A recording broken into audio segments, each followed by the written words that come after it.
You guys saw my little crown. It actually, I don't have a close-up picture of it just yet. It actually is made from things that you have right around you. This is kind of my little craft-tastic thing.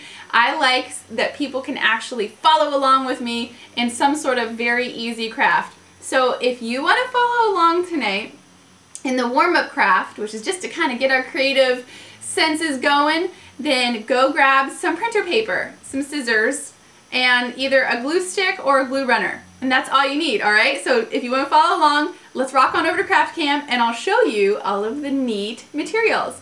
Da-na-na-na-na-na-na-na-na-na-na-na-na-na. Craft Cam! Alright, we're already there. Gosh, Cliff is quick tonight, huh? Thanks, everybody remembers. So, Cliffy's a quick one on the Craft Cam knob tonight. So what I was saying is, this is made from newspaper, and that's just because I happen to have some newspaper hanging around. It's also made from some printer paper. You can do all printer paper if you want to. About 8 sheets total is what you're going to need. 8.5 by 11 sheets of whatever type of paper you want. You can use yellow pages, you can use whatever you want. But I just kind of believe that everybody needs a party hat for tonight, okay? So yeah, it looks like little antenna, doesn't it? So, you know, if you want to party with us tonight, maybe you should just get out all of these supplies and start crafting with us so that we all can have some fun crowns to wear together for our Royal Romance Craft-tastic Live. I'm just taking my ink pad and I'm going to color in an entire sheet of this 8.5 by 11 printer paper, alright? And maybe some of you have seen this technique before, but it's just kind of my vintaging technique and easy, quick, throw some color on a piece of paper technique. And I'm just going to do a couple pieces of paper. Like I said, you're going to need about 8 for a full crown. If you want an even fuller crown, just continue making your pieces. Alright, so I'm just going to do a couple here because I have already kind of started the process. And I'm just going to take that on. I love stamp smudging. Stamp smudging. So does Lisa Liza Lou. And stamp smudging is the best in the world. Look, I even picked up these cool textures from my dirty desk underneath. I have like all these glue things underneath, so it picked up all these kind of constellations, which I think is kind of fun, isn't it?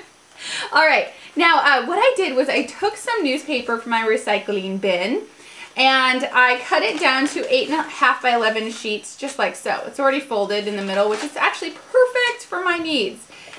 If you don't have your newspaper, then just continue with printer paper. And what we're going to do is we're going to fold our printer paper in half. But you want to fold so that the decorated side is on the inside, okay? The reason for that is because when it fans out, that's what you're going to see. Now what you need to do is you need to build your little, it's like binding a book, or it's kind of like the poor man's binding a book. Is what you're going to do is you're going to take each individual piece and glue them onto each other, okay? So these are going to be glued onto each other. I find that using a glue runner works quite nicely. I just go along the seam or the fold part here, and then along the outsides and down the middle, kind of making like a little fence. Kind of harder for you to see. Sometimes I wish I had that colored tape runner so that you all could see. You can kind of see how I did there. Kind of like a little fence there. I'm going to alternate my papers so I kind of have a neat little patchwork effect. And the only thing that's important about placing your seams is making sure that they are pretty much in line, because they won't fan out perfectly if you don't have them. Of course, we don't concentrate too much on perfection here. So now I have a little book. On the inside of my book, it looks like newspaper. And on the inside of the next page, it's bright pink and crazy. Woohoo!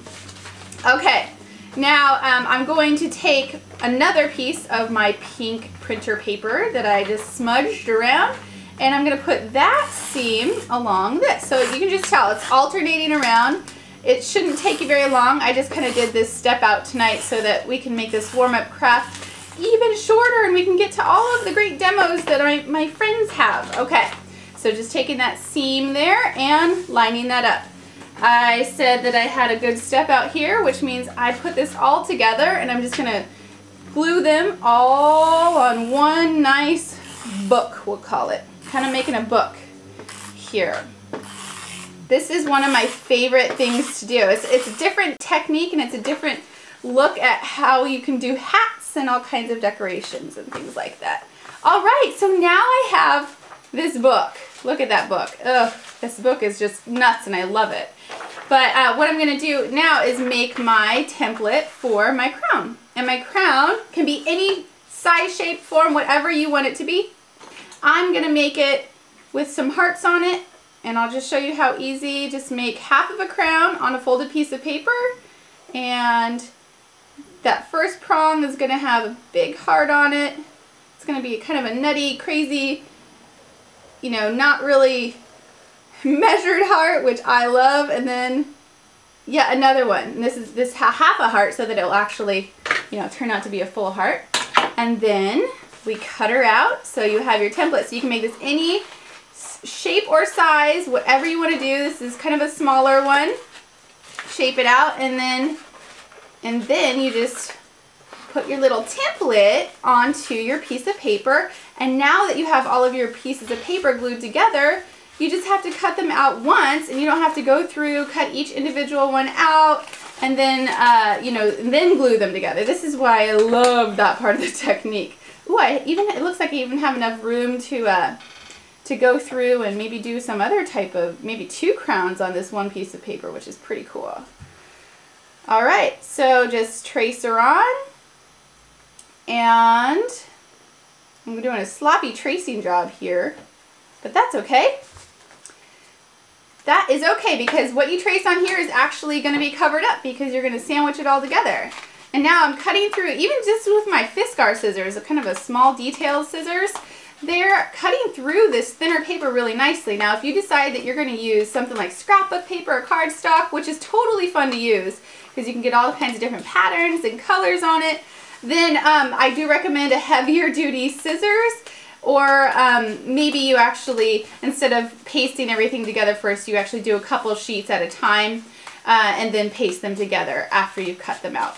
That's just my recommendation. After doing this many, many, many times, I do recommend those different techniques for different materials. All right. My little tiny crown. This is going to be a crown for my dog Gracie. It's going to be super cute. So now look, I just fan it out. And then I just take these 2 that aren't joined yet, and I put them together. And it's just that easy. You can secure it to any sort of headband if you want to do that. What I did with the one that's on my head right now is I just poked a hole through it once it was fanned out, stuck some string through it, and then tied it on my head, right? That's how easy it is.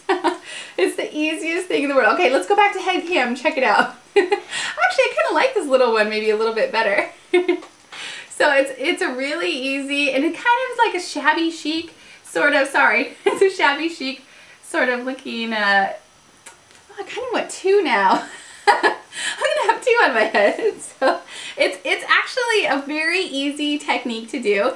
This is such a cute, see how different you can make them? See how different these are?